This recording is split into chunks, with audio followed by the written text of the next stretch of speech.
special meeting of the Henry County School Board to order at this time. So you will have a roll, please. Mr. Alker, Ms. Flanagan, Dr. Duvall, Present. Ms. Maddox, Mr. Milner, Here. Dr. Stanbaugh, and Mr. Zayer. Present. Thank you.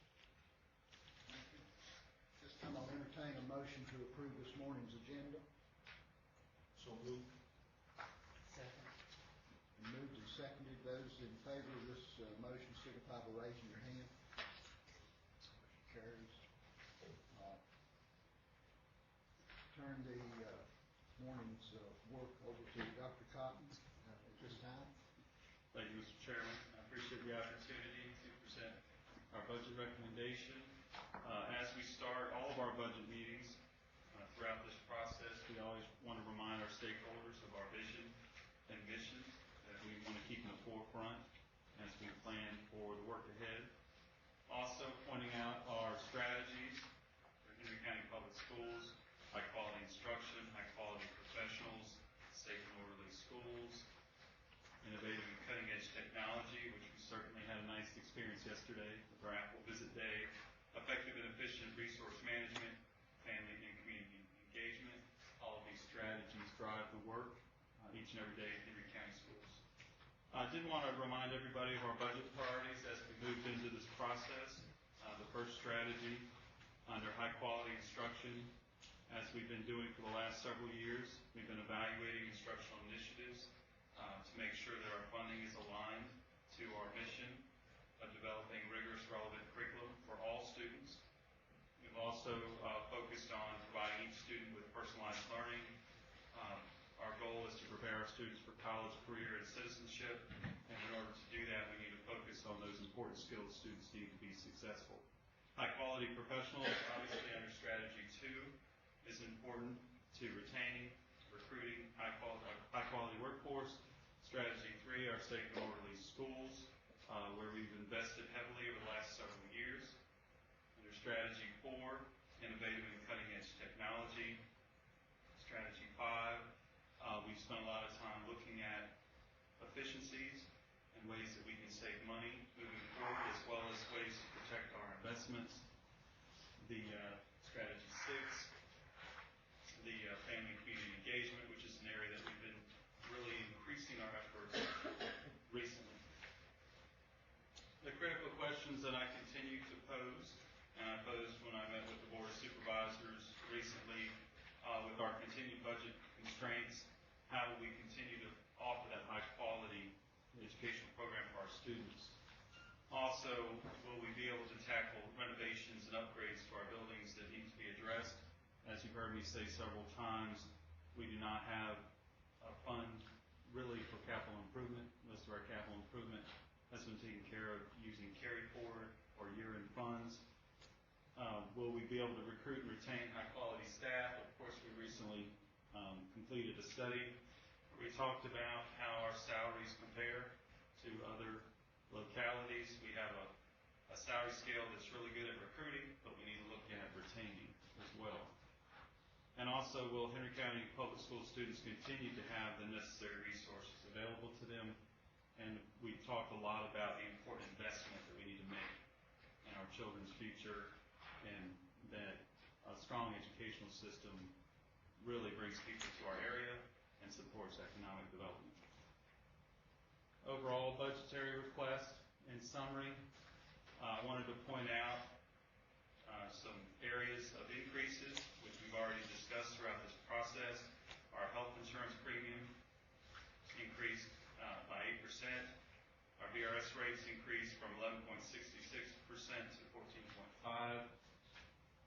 We also have a change that I shared this information with the board, and this is something I wanted to make sure that I highlight, that this is an increase from what I shared with the Board of Supervisors of $26,314 here, because there was a change from the original estimates based in the governor's budget that led to an increase here, and the share of group life has been revised to reflect that, and I updated the board on that increase, so I want to make sure that you caught that. Also, We budgeted for the estimated number of new employees hired after January 1st because now we have the new VRS hybrid plan and we have to consider the cost of implementing that new plan. Under instruction, in summary, we've adjusted contracts for 12-month curriculum staff. Remember we talked about we have some curriculum staff members who do not work 12 months and how we've been working diligently on our curriculum, and it's important for us to have them year-round. We also restored stipends for academic and athletic coaches back to the 2011 factor that was used. We've increased funding to cover increased fees due to raises provided by the county resource officers, and we talked about how that had to be increased as well. Under administration and health, we're proposing a restored position to support budget and finance. As I've shared with you many times, the Affordable Care Act and the VRS hybrid plan and all the other areas that have changed rapidly are requiring a lot of additional work from this department. And if you remember, I had this in the proposal last year as well, and it was cut. So I wanted to continue to push for that need. We also are looking at increasing the number of health office assistants by 3 to serve elementary schools. And as you remember, I shared my concerns about safety needs for students in our schools because as students are increasingly needing medications and those kinds of things, we want to make sure that we have somebody in the school to handle that each and every day. Currently, we don't have somebody there all day to address those things, and secretaries are having to fill in that particular role. So for the safety of our students, we thought that was an important addition. Under operations and maintenance, proposing a restored general maintenance position to help with facilities and maintenance.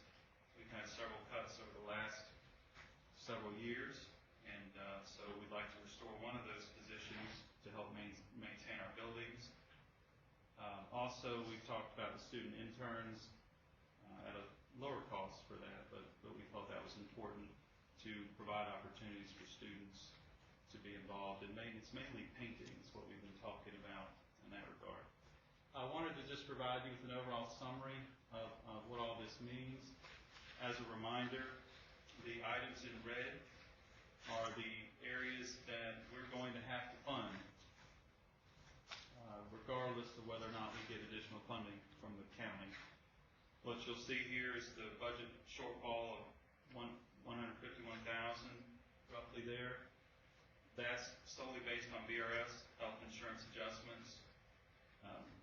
We also had the increase for the school resource officers that I mentioned and the VRS group life percentage increase. All of those together have to be addressed. So if we do not get anything above level funding from the county, then I'm going to have to cut from the existing budget that amount in red. The other items are listed with cost associated with them for an overall increase of $476,847. And again, this is above and beyond level funding, so this is the ask. This is the amount that we're asking the county for above level funding that we've received in the past. Just to remind everybody, really the mode of operations over the last several years, we've approached budgeting with a zero-based budgeting approach where we're constantly looking for savings in our current budget. We've continued to monitor our purchasing procedures to make sure we're focusing on our strategic plan. We reviewed programs and services, and I even shared some examples of where we've saved by implementing new assessments. The MAP assessment's a good example. We implemented a much stronger assessment at a lower cost than what we were spending on our benchmark assessments previously. We've also realized some operational and maintenance efficiencies through our energy cost avoidance, and you know we've had a very successful program there. We continue to delay our capital improvements and facility enhancements, and we've delayed equipment purchases. As you know, we've extended replacement cycles on equipment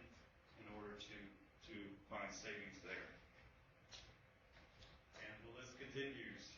None of this will be a surprise to any of you, but we continue to reduce staffing charts and to look at possible savings in those areas. We've even had situations where we haven't filled positions right away, and we've achieved some savings. We've saved positions through attrition where possible. The point here that's listed about the salaries, just as a reminder that you remember when we approved the FY 2014 budget, the 2% salary increase was not included. So obviously that change has been reflected. And of course, as a reminder, we've got those increases in VRS, health insurance premiums, and the other concern that we have is declining enrollment and projected declines in enrollment moving forward. That could always change. I know we're excited about new jobs coming to our community. We're hopeful that will come with an increase in enrollment, but in our projections that we have available to us today, we're showing a decline in enrollment over the next several years. Wanted to highlight which is in your proposal here, our expenditures that are included here, with the total expenditures listed there at the bottom, representing an overall increase of 3.15%. This pie chart here gives you a better picture of where the funds are spent. As you can see, the largest slice of that pie goes to the instructional area, followed by federal, state grants, operations and maintenance, and then transportation. As you know, these areas directly are tied to the education of our students. And as stated earlier, our core mission is to provide high-quality instruction, those necessary resources, and a safe environment that's conducive to learning. And the bulk of that is tied up in salaries, obviously under the instruction piece of the pie. Revenue projections, we based our recommendation here on an enrollment of 6,926 students. As I've shared with you before, we typically get about 3 estimates, and we tend to go with the lower of the 3. It's much better to estimate on the lower side than the higher side, because you know funding is tied to that enrollment number. If our enrollment is higher than that, which would be wonderful, then we'll have an increase in funding. Also, as we pointed out, the increase in state funding that we've been talking about throughout this process can be deceiving to some, because you see the $1.7 million increase there. The actual increase is less than that, because you have to account for that 2% raise that we implemented in January of this year. The other thing to point out, as I've already shared, the request is for an increased funding amount from the county, the amount of $476,847 listed here, and we do have another increase from other funding sources of approximately $31,000. In order to provide a visual picture of the funding sources that make up our budget, I've included a pie chart here on this slide.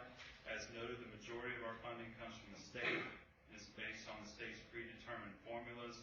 These formulas include factors such as student enrollment, our local composite index, our proposed VRS retirement rates, and the number of students eligible for free and reduced lunch here. This slide shows our overall revenue summary listed here, with the overall increase of 3.15%. And of course, this represents the increases that I've shared with you already, and all of that is included in your budget recommendation as well. I want to remind everybody of the process. This slide includes dates and actions that will take place as we continue to move through this process. After this meeting, we'll post this presentation on our website. We have Budget at a Glance, where we post all of our budget presentations and highlights, so that we can keep everybody informed. And of course, hard copies of this document has been provided to each of you. And at this time, Mrs. Lawson and I would be happy to answer any questions from the board.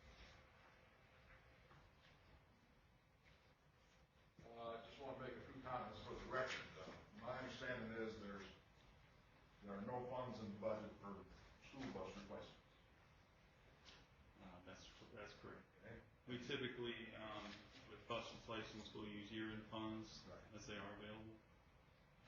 And there's no raises for anybody in the budget except for the resource officers, which we have to pay our share. We have no control over that. That would be accurate, but there is the increase in the stipend. Yeah, well, that's not a pay raise, that's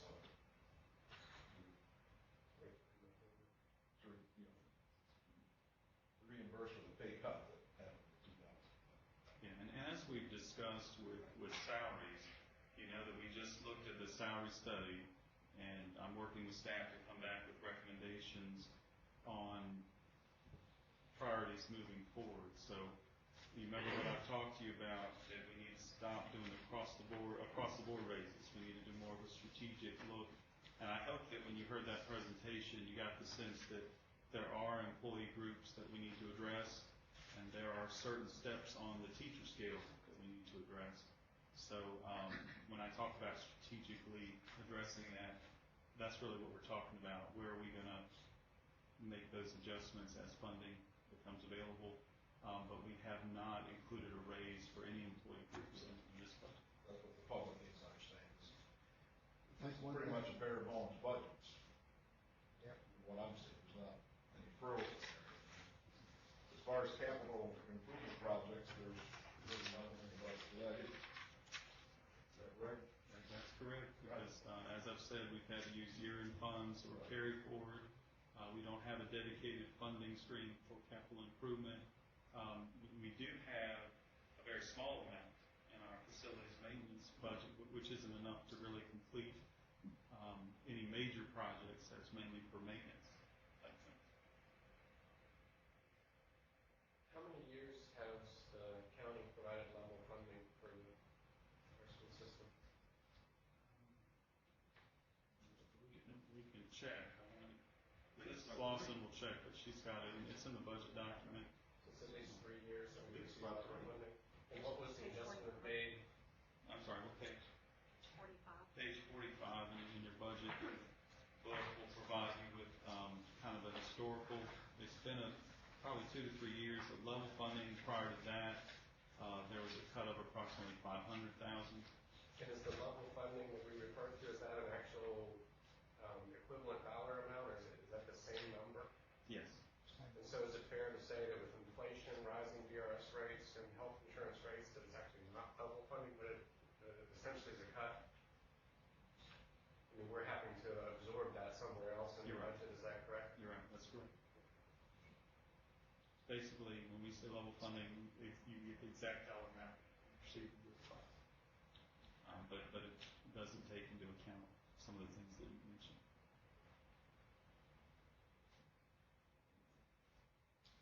That, following up on what Dr.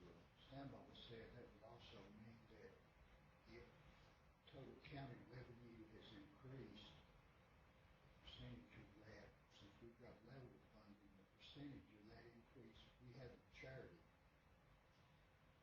And that's the point of the questions Right. that I'm asking is, you know, it seems to me in reviewing this that we've received level funding for a number of years. Prior to that, there was a cut. In reality, the level funding doesn't keep up with increased costs that are imposed on us. And, you know, I commend you for presenting us a budget that is bare bones, that does everything within our power to meet the needs of our system. And yet the things that we have any control over for additional requests are, again, extremely reasonable. To ask for qualified healthcare professionals for our elementary schools, to ask for a position that was eliminated earlier to support our budget and administration. I mean, these are extremely reasonable requests, and yet, you know, as the form shows, the county has, as Dr. Walt suggested, enjoyed increasing revenues, which we have not shared, and I think that's important to make the public aware of.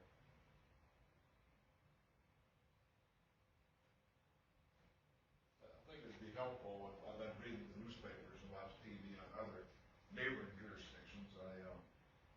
Martinsville School Board asked for an increase last year and got a huge increase. I don't remember what it was. I have to check that. They're asking Franklin County and Bedford County, some of them are asking for millions more than we are. So I don't think we're being unreasonable. I think it's a very balanced budget. And we have had a little money left over in the budgets, which we're doing the heat and air conditioning at Bassett in phases, and we're doing worthwhile projects, but that's what's left over. And that generally is taking money that was budgeted for additional type maintenance projects and using it for capital outlay because we have no stream of income for capital outlay. And it's difficult to predict how much that will be from year to year, so it's very challenging planning for capital improvement, as you know. But, and the other thing I'll point out is we're still waiting for approval on our carry forward from the county, so hopefully that will happen fairly soon.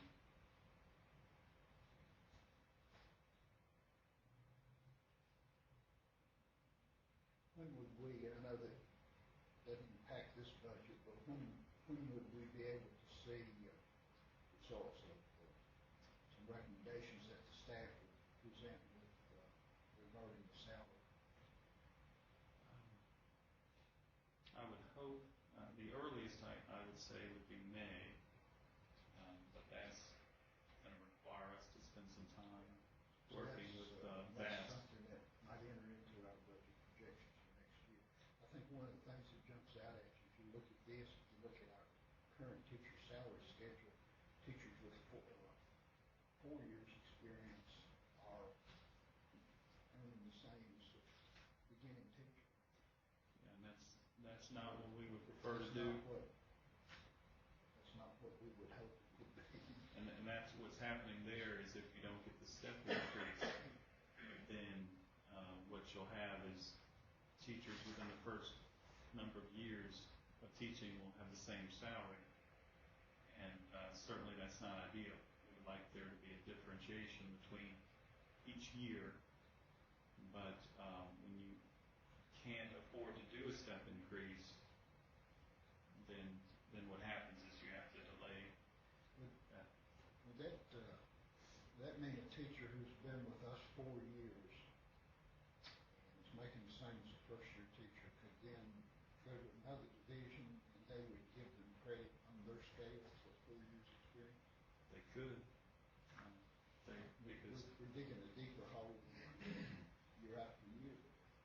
You're right, which is a part of the, if you remember the recommendation from Bass, they proposed a teacher scale as well, but adjusting that will cost. And what I'm trying to prepare the board and staff for is the fact that we may have to address, like I've said, certain parts of the salary scale for different groups. Typically, historically in Henry County, we've done across the board, but if we continue to do that, the inequities continue to remain. So, hold this deeper.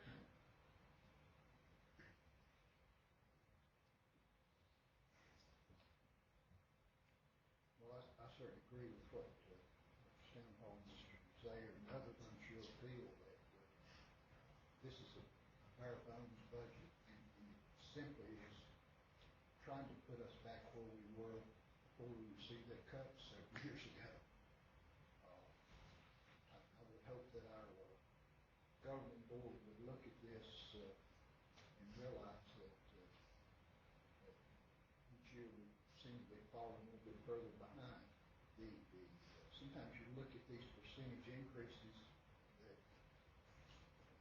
some streams of funding, example, state, federal, and they're kind of misleading.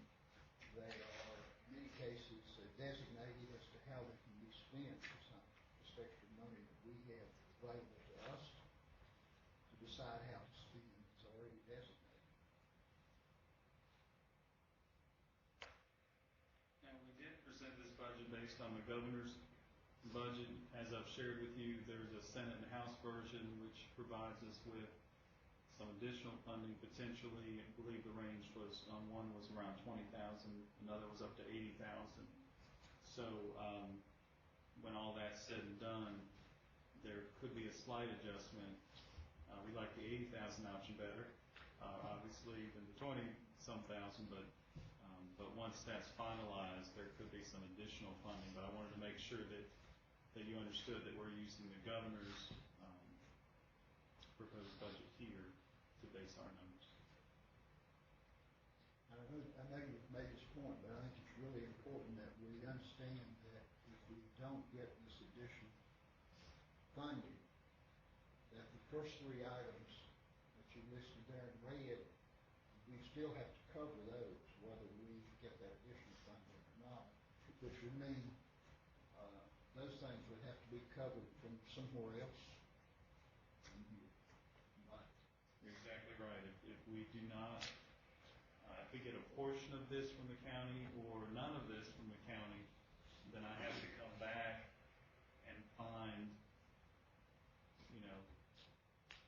this amount in the existing budget. So in order to balance, so that's going to mean cuts.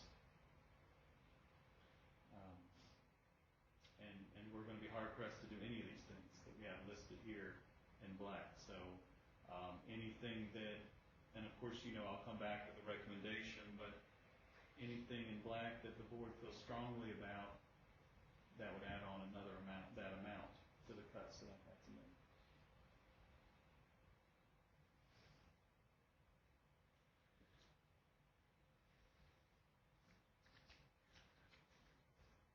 This is not Washington, D.C. We have the balance of budget. That's what the law says. That's right.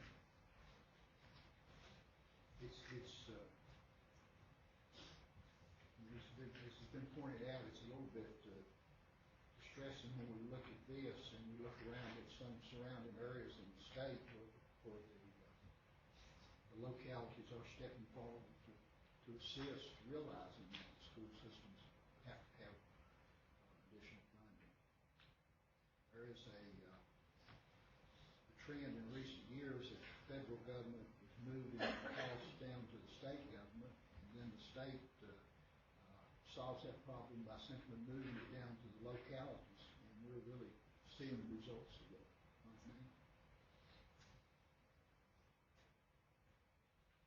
I'm just happy to see that we presented a realistic needs budget and not going on the premise that we're going to get level funding. Because if we don't ask for what we need, then definitely we're not going to get what we need. That's right. Well, if we don't ask for what we need, we're sending a message that we'll just take whatever you got, be willing to let us have. Well, at the risk of stating the obvious, I think it's foolhardy to assume that we can continue to meet our strategies and objectives with limited resources. I mean, that's the overarching concern that I think needs to be stated.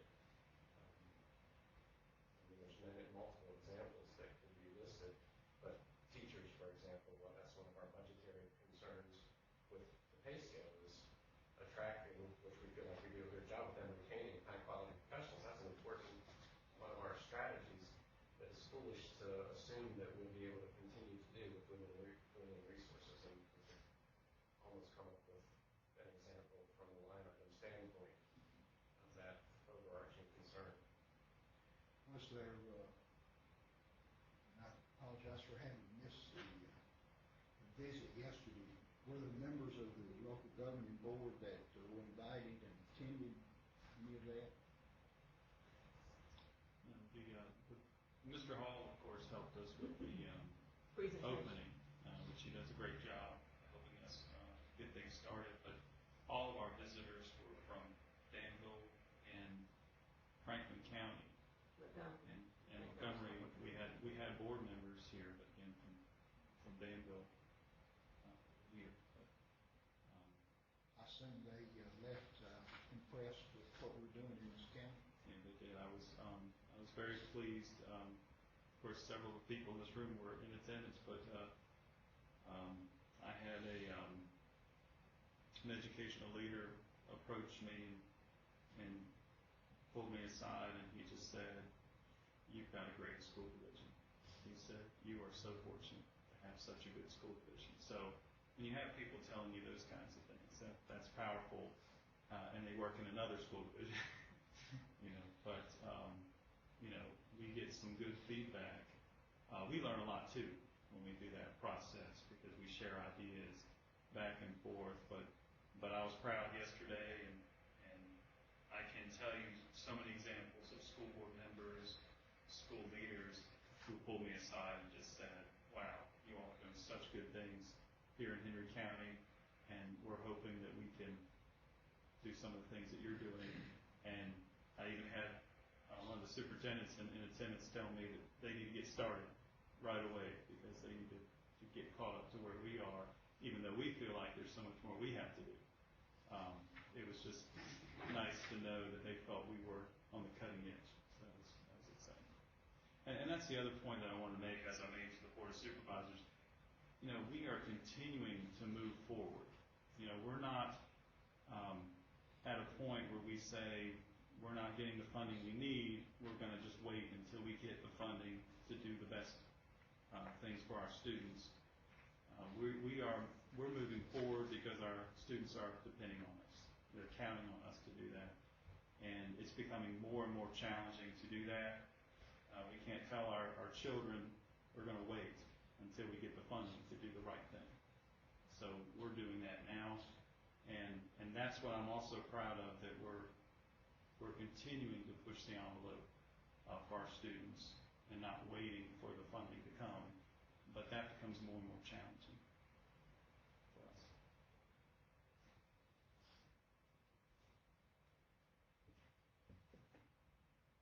Other comments, questions regarding this budget for the 2015 year that's been presented to us this morning? I assume that we will have a period of time to look at this and develop any other questions that might arise, and we will come back and act on this next week, I believe. Yes, sir. Next Thursday, we are going to come back for approval, and then we'll provide it to the county. Of course, you know that the county has their presentations listed here and a budget hearing on April 14th. And then once that's adopted, we'll determine where we are at that point in time.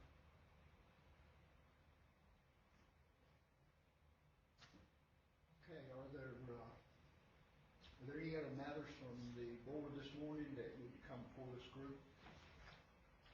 I'd like to mention one that doesn't have anything to do with the budget, but I attended both high schools last week with Colonel Ferguson, and in talking to the students, I was really shocked.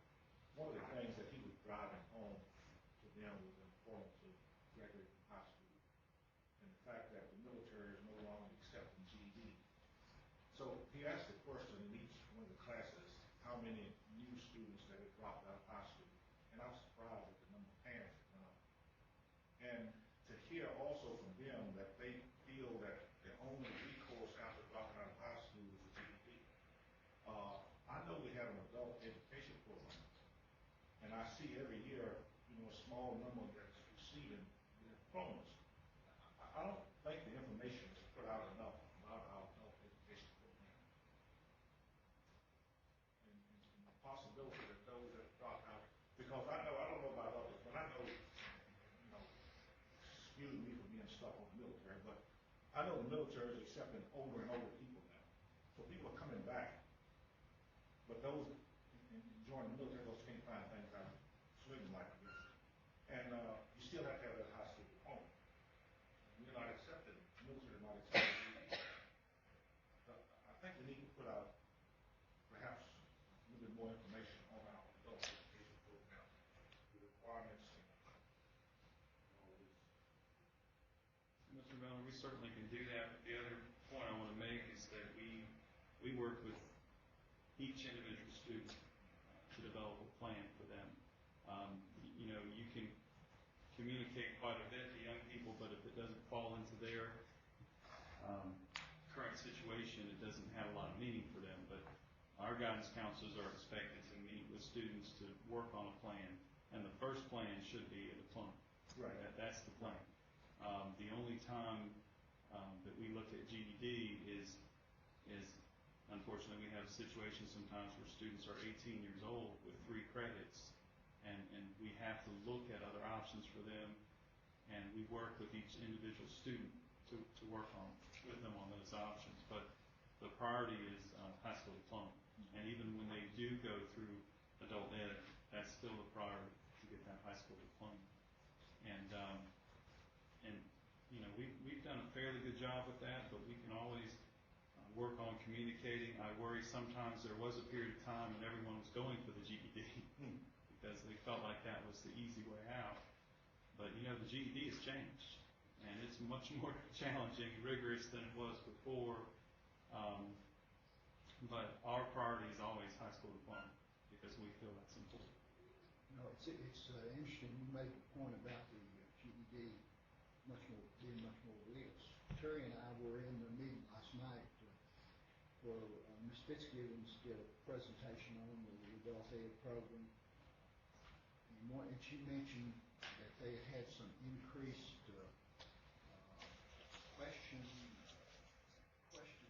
about completing a diploma through adult ed as opposed to doing a GED, because in some cases people lack it only 2 or 3 courses. Could do the diploma through adult ed, and she talked about the way they're trying to advertise that and publicize it. So I think Mr. It's Elmer. out there if they want to pursue that, and it's a very good program that they gave us flyers to hand out to groups or people that we knew, and it's just a good thing for those that have not proceeded on graduating to go to that program and finish up, because there's not I don't think you can get a job at Walmart without a diploma.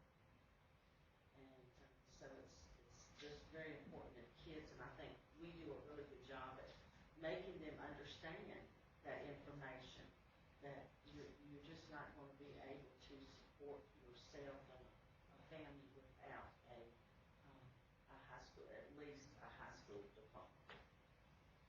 But we can look at advertising efforts, but I just want you to know, and the board to know, that we go after each individual student, because and I hope that you all have seen that too with our dropout rate that has decreased significantly, that we follow up with each and every student and develop a plan.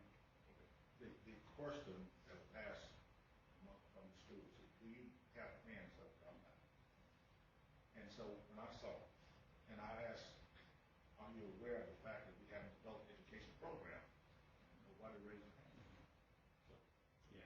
And so these same students that have friends that have dropped out, now they can tell these friends that there's an adult education program where you can go back and get your diploma.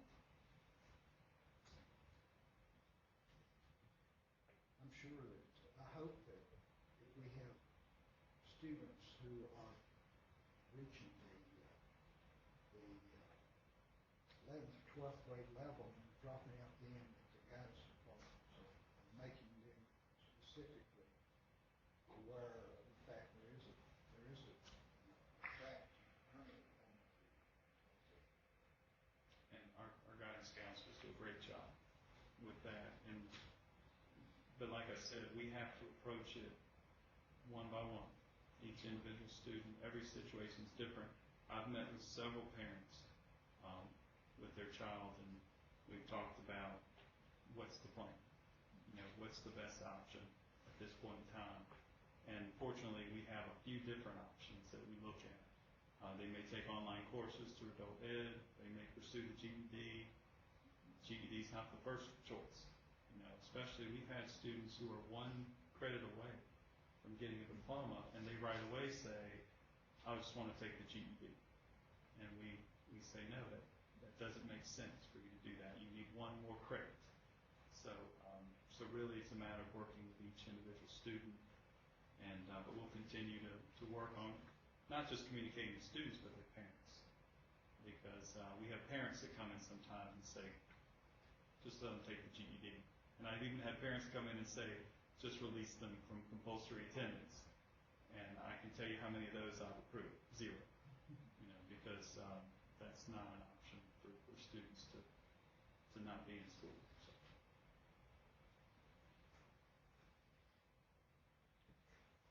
Other matters from the board? If not, is there a motion at this time to adjourn this morning's meeting? Second. Those in support of this motion, signify by